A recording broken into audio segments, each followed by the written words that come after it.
많은 사람들이 건강을 위해서 산을 찾습니다. 산에 찾아 맑은 공기를 쐬는 것을 우리가 산림욕을 한다, 그렇게 말을 합니다. 산림욕을 하면 면역력이 강화되고 심폐기능이 좋아지고 두뇌 활동이 좋아지고 불면증이 사라지고 건강에 좋은 것들을 많이 얻을 수가 있어요. 우리 지헌교회가 수만 가지의 좋은 점을 가지고 있지만 이 산자락 밑에 있다고 하는 것도 굉장히 좋은 장점입니다. 예배 끝나고 나서 이렇게 좀 산을 여러분들이 거느시기를 바랍니다. 숲에서는, 건강한 숲에서는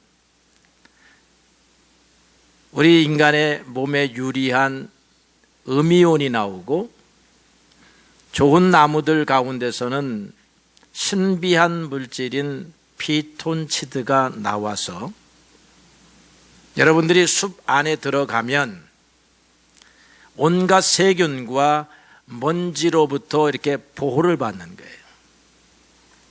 하루의 고단한 일과를 마치고 집 안에 들어가면 그 집이 크든지 작든지 여러분의 심령의 안식처가 되는 것과 마찬가지로 여러분들이 자주 산에 들어가서 숲속에 있다 보면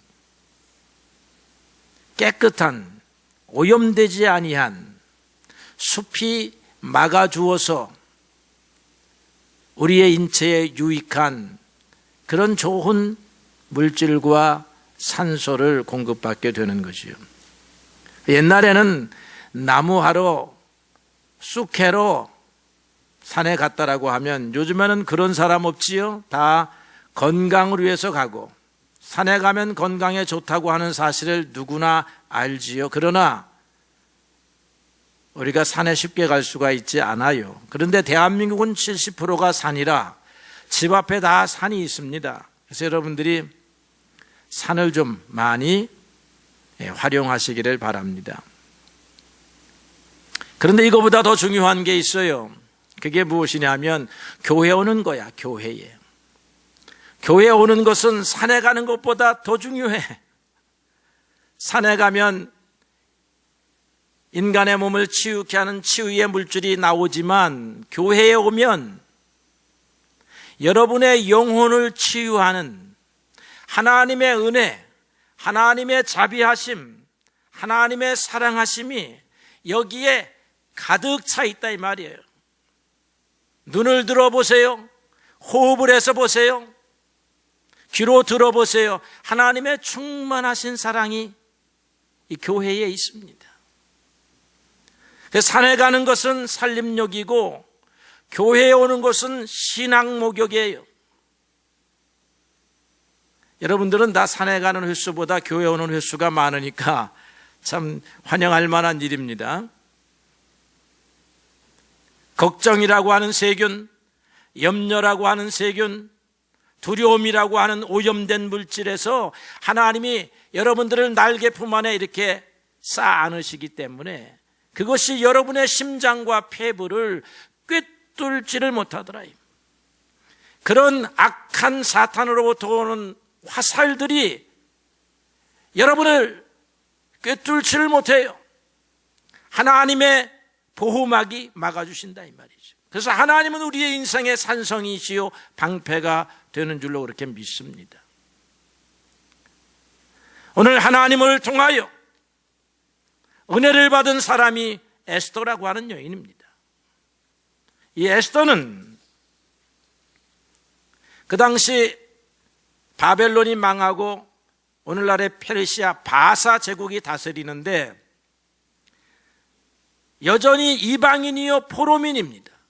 포로민의 후예예요. 또한 부모를 일찍 여의었습니다. 나이 많은 사촌 오라비가 나이가 많아요. 짐작해 보니까 100살 가까이 됩니다. 왜냐하면 지금 시간이 바벨론의 포로가 되어서 이미 고레스 임금에 의해서 귀한 명령이 났음에도 불구하고 20, 30년의 시간이 지났으니까 바벨론 포로 시간하고 지금 현재 20, 30년의 시간이 지난 것을 해보니까 청년 시절에 잡혀왔다라고 하면 지금 100살이 넘거나 100살에 가까운 나이예요. 그런데 나이 어린 사촌 여동생이 있는 거예요. 자기 삼촌의 딸이야. 근데 삼촌은 무슨 일인지 일찍 죽었어요. 삼촌 부부는. 그래서 이 에스더를 딸로 삼아, 양딸로 삼아서 기릅니다. 어찌 보면 에스더는 불행한 그런 어린 시절을 지내왔습니다. 그런데 이 여인이 그 나라의 대제국의 왕비가 되었다는 거예요. 참으로 인생은 묘한 것입니다. 오묘해요. 살아볼 만한 가치가 있어요. 처음에 개똥밭에 굴른다고 무명의 존재가 되는 게 아니라고요. 오늘날에는, 옛날에는 개천에서 용이 나왔는데 오늘날에는 개천에서 용이 못 나온다고 하는데 아닙니다. 에스더를 보니까 도저히 이런 일이 벌어질 수 없는 환경이에요. 그런데 되었다는 거야. 왜 그러느냐? 어떠한 환경에서든 하나님이 함께 하시면 되는 것입니다. 신앙의 눈으로 보니까 하나님의 오묘한 섭리입니다. 하나님의 섭리. 이 인생은, 이 우주는 인과의 법칙에 의해서, 자연 질서에 의해서 움직이는 것 같아 보이는데 그 뒤에서 보면 하나님이 꽉 붙들고 있다 이 말이에요. 눈에 보이지 않는 하나님의 손이 이 온 우주와 인생을 붙들고 계시고 당신의 뜻대로 운행하신다는 거예요. 그걸 믿는 것이 신앙입니다. 그게 하나님의 섭리예요. 하나님은 당신이 창조한 만물을 유지, 운행, 보호하시고 당신이 창조한 백성들을 복 주시고 은혜 주시고 특별히 당신 앞에 찾아 나오는 백성들에게 소원을 이루시고 은혜를 주시는 그런 하나님이십니다. 이러한 섭리의 신앙을 우리는 요셉의 고백을 통해서 확실하게 배울 수가 있습니다. 요셉이 애굽의 총리가 되고 난 다음에 자기의 형들을 만나게 됩니다. 형들은 요셉이 애굽의 총리가 되었다라고 하는 사실 때문에 벌벌 두려워 떨고 있을 때 요셉이 말합니다. 형님들 두려워 마시오. 나를 이곳으로 보낸 이는 형님들이 아니요 하나님이십니다 라고 고백을 합니다. 형님들이 보낸 것 같은데 어림없는 얘기입니다. 하나님이 나를 보내셨습니다. 형님들 때문에 고생한 것 같았는데 아닙니다. 하나님이 나를 용광로 속에 집어넣으시고 훈련시키시고 단련을 시키신 것 뿐입니다. 내 인생은 하나님이 붙들고 계셨습니다. 이게 하나님의 섭리의 신앙이에요. 하나님의 살아계심을 믿는 신앙입니다. 하나님 앞에 나아가는 자는 반드시 그가 계신 것과 자기를 찾는 이에게 상 주시는 하나님이심을 믿어야 할지니라 그렇게 말씀했습니다. 예나 지금이나 어떤 사회든지 경쟁 사회입니다. 든든한 배경을 가진 사람이 절대적으로 유리합니다. 우리는 그래서 든든한 배경을 갖지 못한 것을 아쉬워하고 안타까워할 때가 많이 있습니다. 그런데 세상은 그렇게만 돌아가질 않아요. 든든한 배경을 가진 사람이라고 성공하는 것이 아니요 든든한 배경을 가진 사람이라고 1등하는 것이요 앞장서는 것이 아니라는 것입니다. 왜 그러냐? 하나님이 계시기 때문에 그런 것입니다. 하나님은 사람을 외모로 취하지 아니하시고 중심을 보시기 때문에 하나님의 인정을 받는다라고 하는 것은 어떤 종족이냐, 어떤 가문이냐, 어떤 배경을 갖고 있느냐, 어떤 실력과 자격을 가지고 있느냐라고 하는 외적인 조건과 관계가 없다라고 하는 것입니다.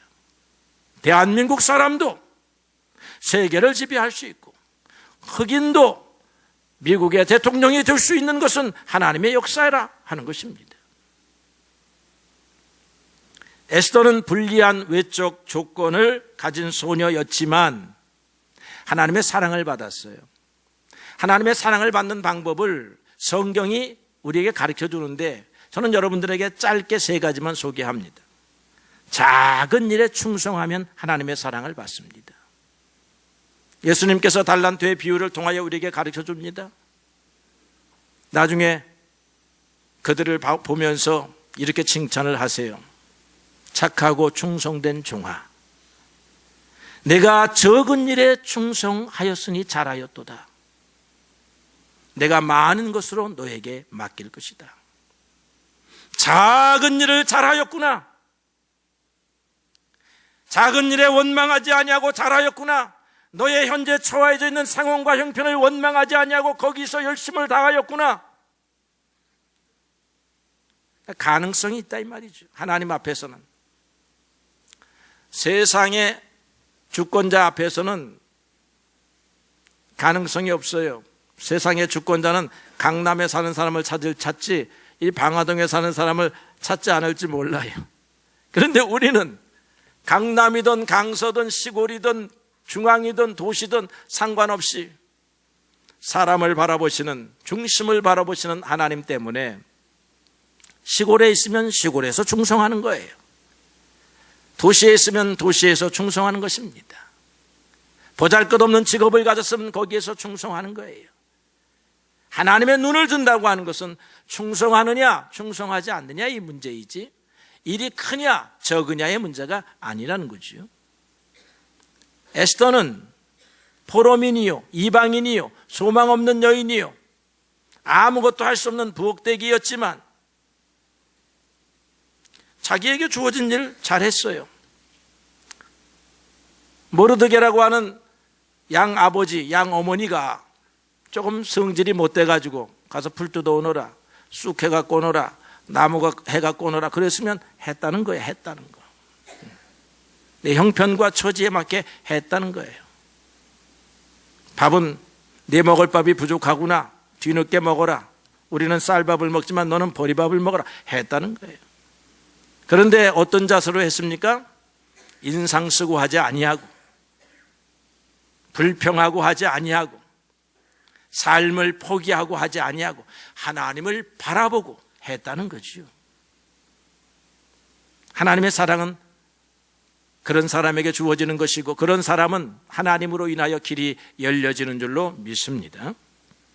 두 번째로는요, 이 우상사회예요. 이 페르시아 사회가 우상사회야. 지혜로운 사람 같으면 페르시아의 주된 종교를 믿어야 돼요. 글로 찾아가야 합니다. 그런데 거기에서 하나님을 믿는 신앙, 여호와의 신앙은 이거 인정받지 못한, 사회에서 출세할 수 없는 그런 신앙입니다. 그런데 하나님을 바라봅니다. 그곳에서 하나님을 바라봐요. 여러분, 어떤 곳에서든지 신앙을 붙잡는 사람, 그 신앙을 붙잡았기 때문에 손해를 본다 할지라도 하나님을 붙잡는 사람은 하나님이 사랑하시고 인정하신다는 것입니다. 그 다음에 자기 일에, 자기 성장에 최선의 노력을 하는 거예요. 가만히 보니까요, 짐작해 볼 수 있는 것이 이 에스더가 유대말도 잘했지만 페르시아 말도 잘한 거예요. 왕 앞에 나아갔는데 통역을 세우질 않는다 이 말이죠. 공부를 열심히 했다는 거예요. 그리고 보니까 예의범절이 분명해, 법에 대한 이해도 분명해, 공부를 많이 했어요. 자기에게 주어진 형편 안에서 열심히 언어 공부도 하고 예절 공부도 하고 신앙 공부도 하고 공부합니다. 자기를 성장시켜요. 이렇게 배워서 뭐하나 하지 아니에요. 이렇게 배워두면 반드시 하나님 안에서 사용될 것이 있음을 믿는 것입니다. 그래서 기독교는 소망의 종교예요.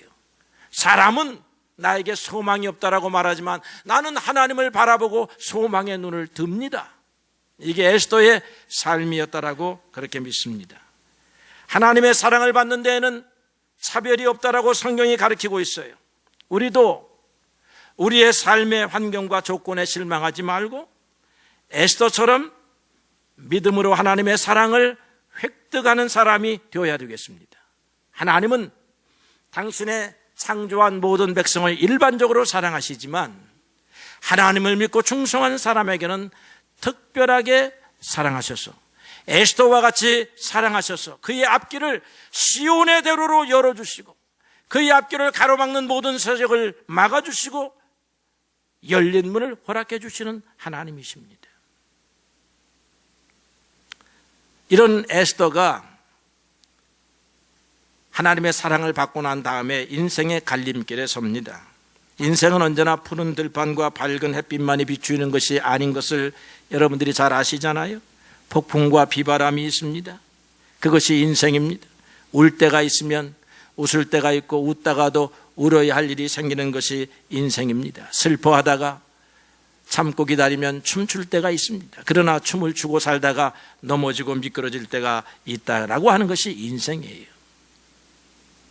에스더가 하나님을 열심히 섬겼더니 우여곡절의 역경을 통해서 마침내 대제국의 왕비가 되었도다. 그렇게 해가지고 에스더의 인생이 행복하였더라 이렇게 점점 찍는 게 아니에요. 그렇게 점점 찍는 거는 옛날에 우리나라 소설에 춘향이가 그리하였더라, 심청이가 그리하였더라, 역경을 딛고 일어나서 아버지와 행복하게 살았더라, 신랑 이몽룡이와 행복하게 살았더라. 이게 인생이 아니야. 인생의 한 단면이지. 오늘 에스더가 왕비가 되어서 행복하게 살았다라고 성경이 끝나지 아니하고 이제 이런 에스더에게 왕비의 지위로도 감당할 수 없는 역경이 있더라라고 또 우리에게 소개하고 있다 이 말입니다. 에스더가 속한 이스라엘 민족 전체의 운명이 바람 앞에 촛불과 같은 위기를 맞이했습니다. 모르드게는 이 모든 일을 상세하게 에스더에게 알려요. 민족 전체가 언제 죽음을 몰살당하게 되었다라고 하는 왕의 조서를 사본을 복사해가지고 에스더에게 올립니다. 그러면서 왕비요, 에스더요, 이 문제를 네가 풀어라. 그렇게 부탁을 합니다. 어려운 난제입니다. 일은 급박한데 왕에게 나아가는 길이 여의치 않습니다. 에스더를 읽어보니까 시간이 말이에요. 에스더가 임금 아닥사스다 왕 제7년에 왕비가 돼요. 그런데 이 문제는 아닥사스다 왕 제12년에 발생을 합니다. 성경에 나왔어요. 그러니까 시간이 5년 후의 일이야. 왕비가 된 지 5년 후에. 그러니까 이미 이제 왕의 사랑과 총애도 조금 식은 것 같아.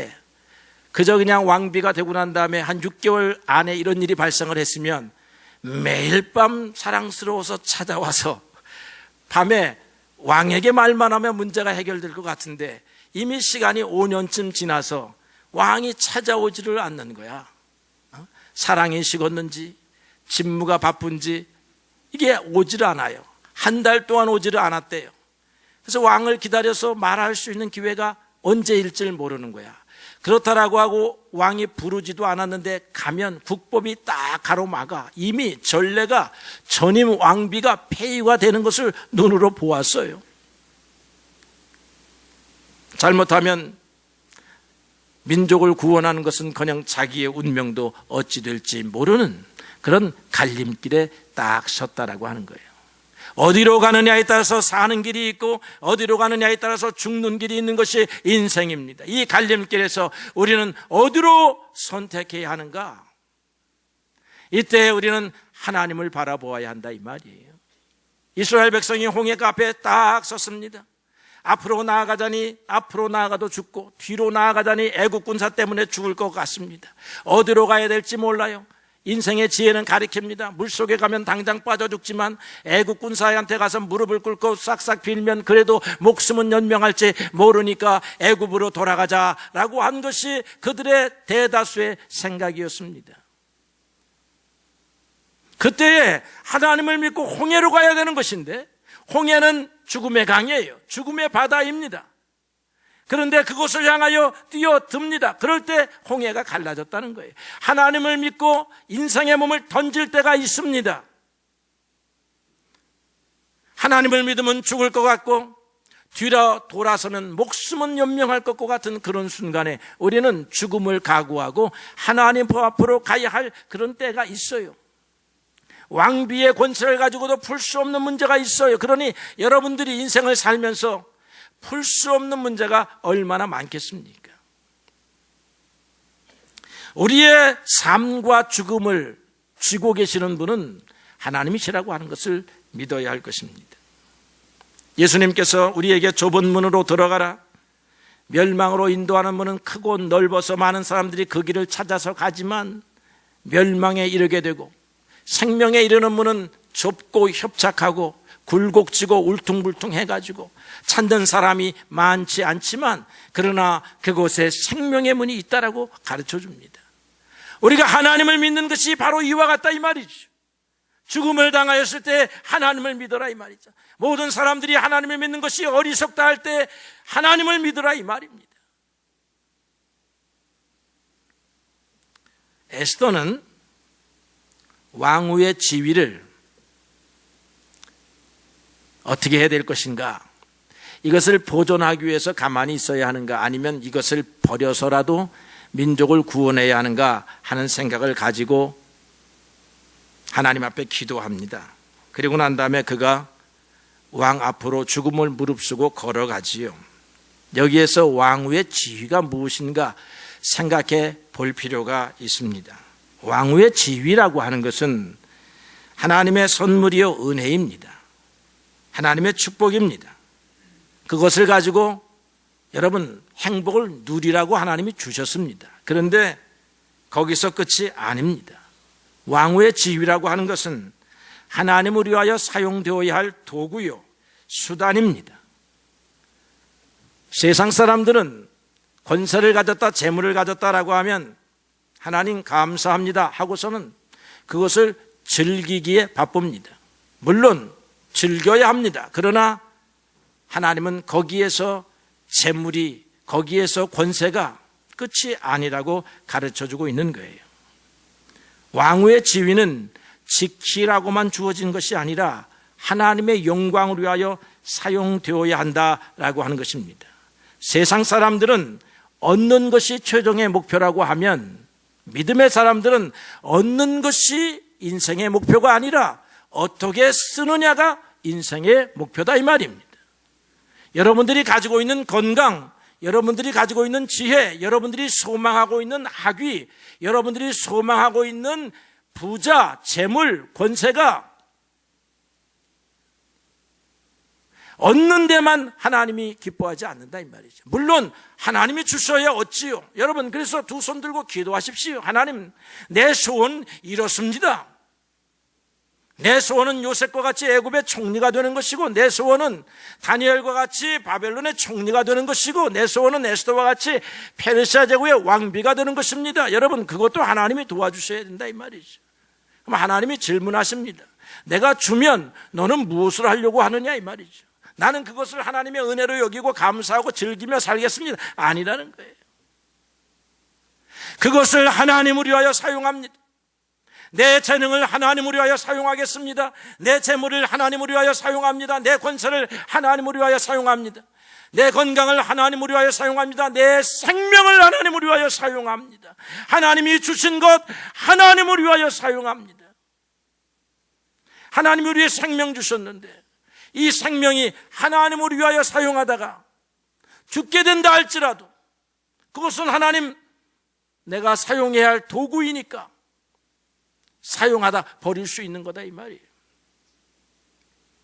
목사의 지위도, 장로의 지위도, 사장의 지위도, 대통령의 지위도 내려놓을 각오가 있어야 하나님을 위해서 일할 수 있는 것입니다.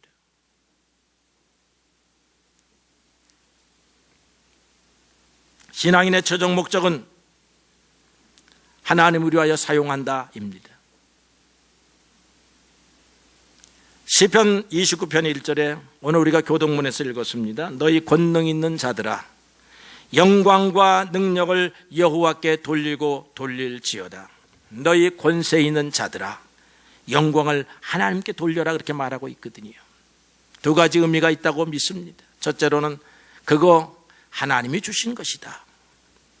하나님이 주셨습니다. 겸손하게 하나님 앞에 영광 돌리고, 그거 하나님이 너만을 위하여 준 것이 아니라 나를 위하여, 네 백성을 위하여 사용하라고 준 것이다. 이것을 하나님의 백성을 위하여, 하나님의 나라를 위하여 사용합니다. 그러다가 잃어버리면요, 잃어버릴지라도 사용해야지. 달아 없어질지라도 사용해야지. 그랬는데 하나님께서 잃어버리지 않게 하셨다라고 하는 것이요. 결론입니다. 에스더는 신앙인으로 살았기 때문에 하나님의 큰 사랑을 받았습니다. 여러분들도 신앙으로 살면 하나님의 큰 사랑이 준비되어 있으리라 믿습니다. 지금보다 더한 사랑이, 더한 축복이 준비되어 있어요. 그런데 사랑받는 자로 끝나면 안 됩니다. 하나님이 사용하시는 자로 끝이 나야 합니다. 하나님이 여러분들의 미모를, 건강을, 재능을, 여러분들이 가지고 있는 소유물을 사용하시기를 기뻐한다라고 하는 거예요. 여러분, 꽁꽁 장롱 속에 자물쇠로 잠가놓지 말고 자물쇠를 풀어서 주를 위하여 사용하십시오. 시간을 사용하세요. 재물을 사용하세요. 여러분의 재능을 사용하세요. 그리고 오늘 재물을, 재능을 얻으려고 하는 분들은 내가 주를 위하여 사용하려고 오늘 얻기를 원합니다. 그렇게 말해야 돼요. 사실 우리에게 필요한 것은 일용할 양식입니다. 하나님이 우리에게 주실 일용할 양식, 일용할 양식의 양은 똑같지 않아요, 여러분? 나나 너나 갑돌이나 을순이나 일용할 양식은 똑같아요. 하루를 영위하려고 하면 지혜도 비슷해요. 3, 3은 9, 9, 9단만 알면 됐지 미적분 알 필요 없어요. 그런데 왜 우리가 고등수학을 배워야 하고 우리가 석박사학위를 따야 하느냐 이 말이에요. 그거는 우리가 일용할 지혜, 일용할 양식을 넘어서는 거예요. 왜 얻으려고 하십니까? 하나님을 위하여 일하기 위하여 얻고자 함입니다. 이 목표가 분명해야 돼요. 이 목표를 가지고 살아야 돼요. 그래야 얻을 수가 있어요. 그리고 멋지게 사용할 수 있습니다. 그리고 그 이름을 하나님께서 높이 드실 줄로 믿습니다. 세상은 자연의 법칙으로 움직이지 않습니다. 하나님이 두 눈을 뜨고 주시하십니다. 그리고 적재적소에 당신의 필요한 사람을 불러 일으키시기를 원합니다. 오늘 에스더가 왕후의 지위를 사용하지 아니하면 모르드게가 말합니다. 하나님의 백성은 다른 방법으로, 다른 사람이, 다른 수단으로 구원받는다. 그러나 너 왕후의 지위는 하나님께서 무용지물 소용없는 것이라 하여 폐위시키지 않겠느냐 한 것입니다. 오늘 우리가 가지고 있는 거 자랑하지 맙시다. 오늘 우리가 가지고 있는 거 주를 위하여 어찌 사용해야 할까? 기도하시는 사랑하는 성도들 되시기를 주의 이름으로 축복합니다.